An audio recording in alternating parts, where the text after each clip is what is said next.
आज हम बात करेंगे कि रामायण का पाठ किस प्रकार किया जाए। उससे पहले हम बताना चाहेंगे कि आज बहुत सारे लोगों को पता ही नहीं है कि रामायण और श्री रामचरितमानस में क्या अंतर है। राम राम, जय हिंद, नमस्कार।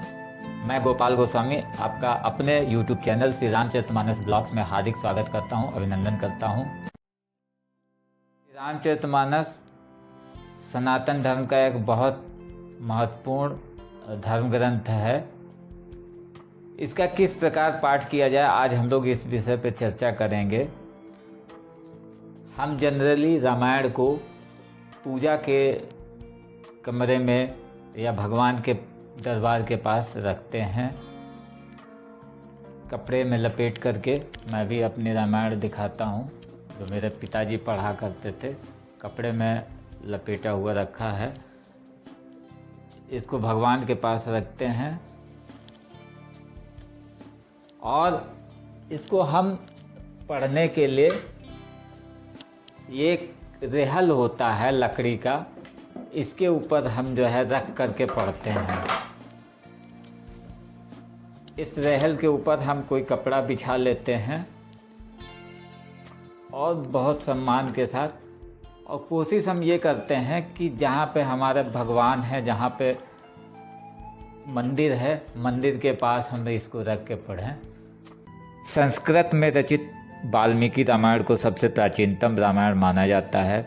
इसके उपरांत अनेक संतों एवं विद्वानों ने अनेक भारतीय भाषाओं में राम कथा लिखी, लेकिन अवधि में गोस्वामी तुलसीदास जी द्वारा रचित श्री रामचरितमानस का उत्तर भारत में विशेष स्थान है। आम बोलचाल की भाषा में श्री रामचरितमानस को भी लोग रामायण ही कहते हैं। आज हम बात करेंगे गोस्वामी तुलसीदास जी द्वारा रचित श्री रामचरितमानस का पाठ किस प्रकार किया जाए, किस तरह के नियम होते हैं रामायण पढ़ने के। रामायण जब हम शुरू करते हैं तो पहले दिन क्या करना चाहिए, इस वीडियो में आपके साथ स्पष्ट रूप से शेयर किया जाएगा। और यदि आपको रामायण पढ़ने आता ही नहीं है तो आप नीचे कमेंट करिए, हम आपके लिए एक वीडियो बनाएंगे कि रामायण किस तरह से पढ़ें। हम आपको रामायण कैसे पढ़ा जाए ये भी सिखाएंगे। देखिए, मानस पढ़ने के 3 तरीके हैं। सबसे पहला अखंड पाठ, जो बगैर रुके अखंड रूप से 24 घंटे लगभग लगते हैं उसको करने में, उसमें किया जाता है। दूसरा तरीका होता है नवान पारायण। नवान पारायण 9 दिन में समाप्त किया जाता है और प्रतिदिन उसका विश्राम स्थल बना हुआ है। जैसा कि मैंने बताया था कि मानस में 4608 चौपाइयाँ और 1074 दोहे हैं, और 9 से यदि भाग दिया जाता है तो लगभग 120-119 ऐसे दोहे पढ़ते हैं रोज। 120 के आसपास दोहे पे विश्राम होता है, तो 9 दिन में ये आपका समाप्त होता है। इसके बाद तीसरा तरीका है मास पारायण।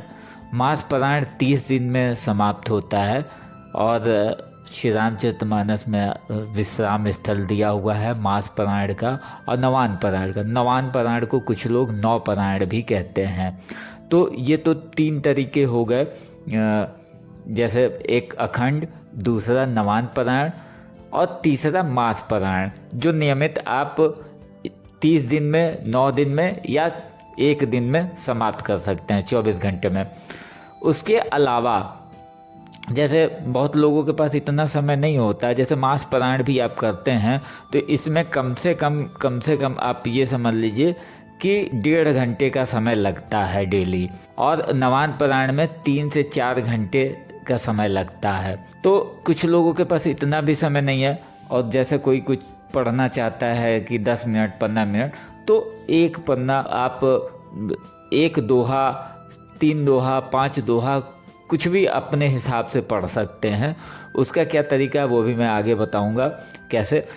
और जब आप को आद्योपांत श्री रामचरितमानस का पाठ करना है तो उसकी पारायण की विधि क्या है, पहले दिन कैसे, किस तरीके से क्या क्या करना है, ये भी मैं अभी बताता हूँ।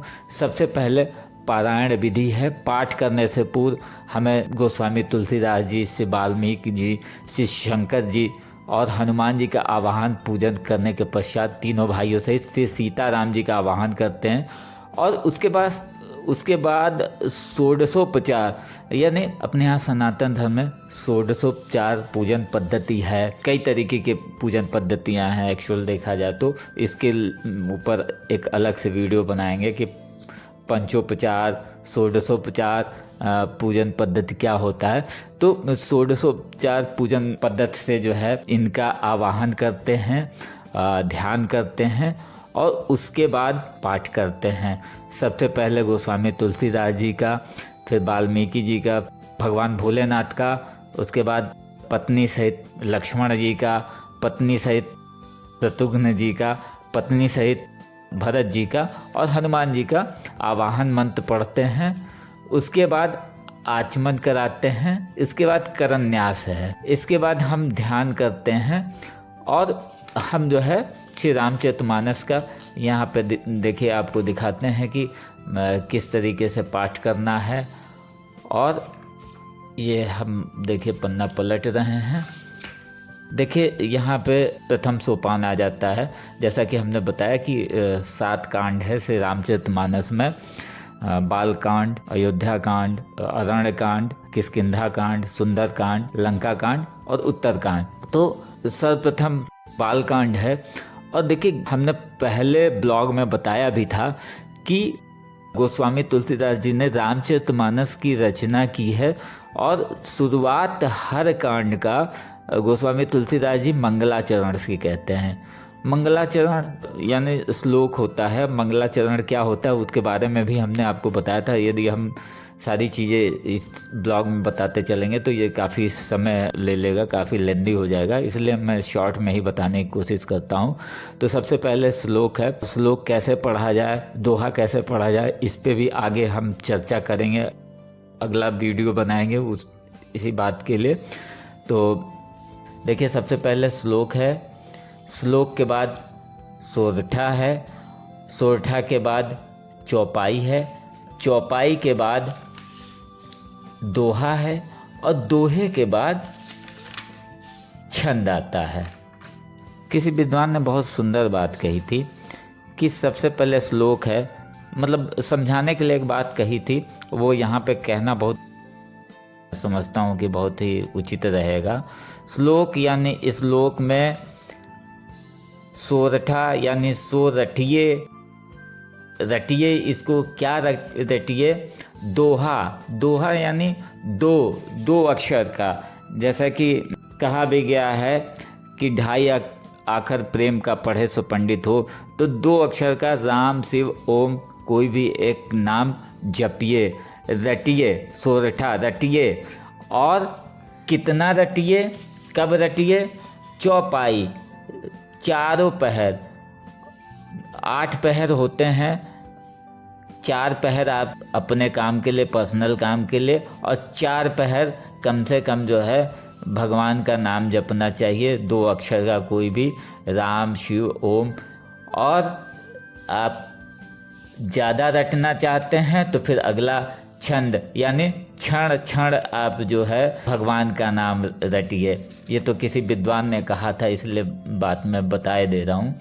अब देखिए सबसे पहले श्लोक है। श्लोक कैसे पढ़ते हैं। वाणानाम अर्थ संज्ञानाम रसानाम छंदसामपि मंगलानाम च कर्तारो वंदे वाणी विनायको।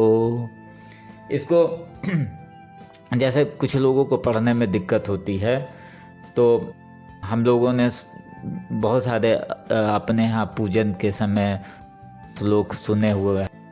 जैसे हम लोग सुनते हैं कि कर्पूर गौरम करुणावतारम संसार सारम भुजगेंद्रहारम। उसी तर्ज पे हम श्लोक पढ़ सकते हैं। कैसे, वाणानामत संगानाम रसानाम छंदसामपि मंगलानाम च कर्तारो वंदे वाणी विनायको भवानी शंकरो वंदे श्रद्धा विश्वास रूपिणो याभ्या विना न पश्यन्ति सिद्धा स्वांत इस्तमीश्वरम। देखिए, जिसने संस्कृत पढ़ा है उसको तो कोई दिक्कत नहीं होगी, और नहीं तो आप एक एक शब्द को मिला के धीरे धीरे पढ़ेंगे ना तो कोई दिक्कत नहीं होगी। जैसे अगला श्लोक है, वंदे बोधमयम नित्यम गुरुम शंकर रूपिणम यमाशितो ही वक्रोपि चंद्रा सर्वत्र वंदते। अब बहुत स्लो पढ़ेंगे तो कोई भी दिक्कत नहीं होगी। अब जैसे अगला श्लोक है, सीताराम गुण ग्राम पुण्य अरण्य बिहारिणो वंदे विशुद्ध विज्ञानो कवीश्वरो कपीश्वरो। इसके बाद गोस्वामी तुलसीदास जी कहते हैं, सबसे अंतिम श्लोक है, नाना पुराण निगमागम सम्मतम यद रामायण निगदितम क्वचिदन्त्योपि स्वांत सुखाय तुलसी रघुनाथ गाथा भाषा निबंधमति मंजुलमात नोति। इसके बाद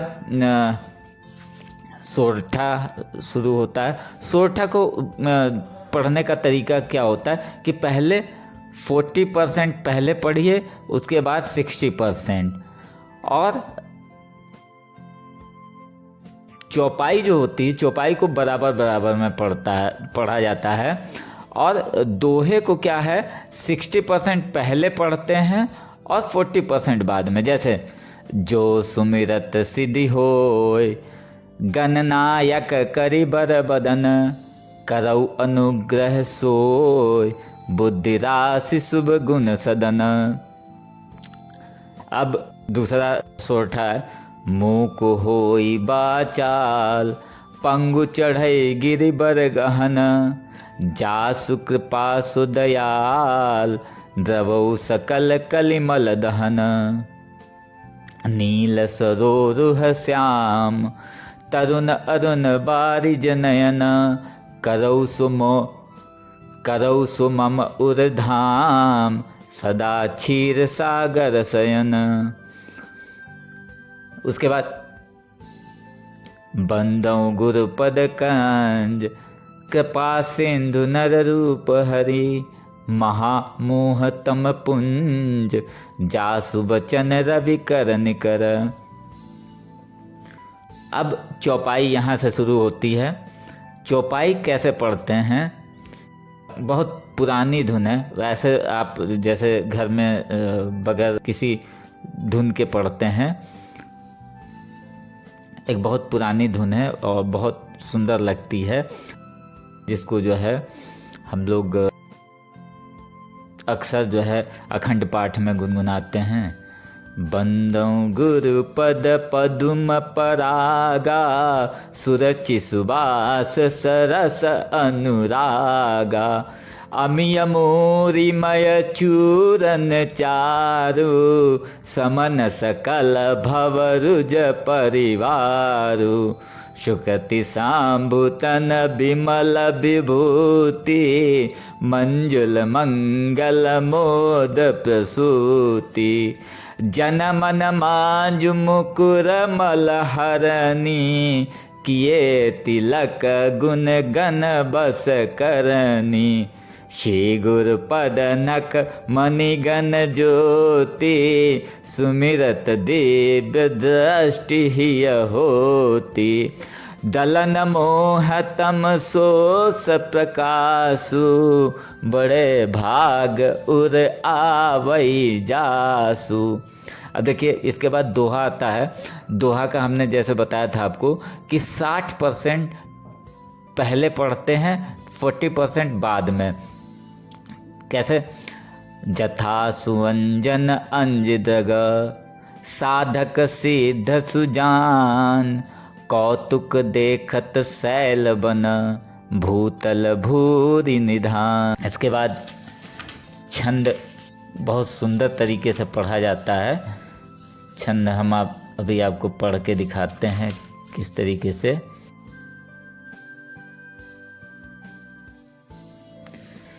मंगल करनि कलिमल हरनि तुलसी कथा, रघुनाथ की गति कूर कविता, सरित की ज्यों सरित पावन पाथ की, प्रभु सुजस संगति भनिति भली होई, सुजन मन भावनी भव अंग भूति मसान के, सुमिरत सुहावनी पावनी।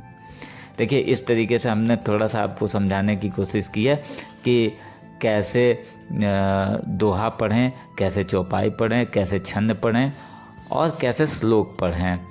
और आप किसी भी तरीके से मास पारायण कर सकते हैं। और अभी तो नवरात्र आने वाला है 2-3-4 दिन के अंदर ही, तो आप मैक्सिमम घरों में हमने देखा है कि नवान पारायण का पाठ किया जाता है। तो आप भी यदि नवान पारायण कर सकते हैं तो बहुत ही उत्तम रहता, बहुत ही फलदायी रहता है। और श्री रामचरितमानस देखिए अपने आप में एक अद्वितीय ग्रंथ है, जिसको वैसे तो माना जाता है कि गोस्वामी तुलसीदास जी ने इसकी रचना की है, लेकिन गोस्वामी तुलसीदास जी ने खुद ही बताया है कि ये रचना किसकी है। रचि महेश निज मानस राखा, पाई सुसमय शिवासन भाखा। यानी ये शंकर जी की रचना है और गोस्वामी तुलसीदास जी तो मात्र एक माध्यम है। तो ये जो हम लोगों के पास धर्म ग्रंथ है ये अद्वितीय है। और इसको मैं तो यहाँ तक कहता हूँ श्री रामचरितमानस से बढ़िया मैनेजमेंट की बुक इस दुनिया में कोई है ही नहीं। ये मेरी अपनी निजी सोच है, क्योंकि इसमें एक भाई को भाई के साथ, राजा को प्रजा के साथ, पति को पत्नी के साथ, पत्नी को पति के साथ, मित्र को मित्र के साथ कैसा बर्ताव करना चाहिए, इससे बेहतर कहीं नहीं बताया गया है। और यदि हमें एक सुंदर समाज की परिकल्पना करनी तो बगैर रामचरितमानस के हम उसकी परिकल्पना नहीं कर सकते हैं। शेष अगले ब्लॉग में। राम राम, जय हिंद, नमस्कार।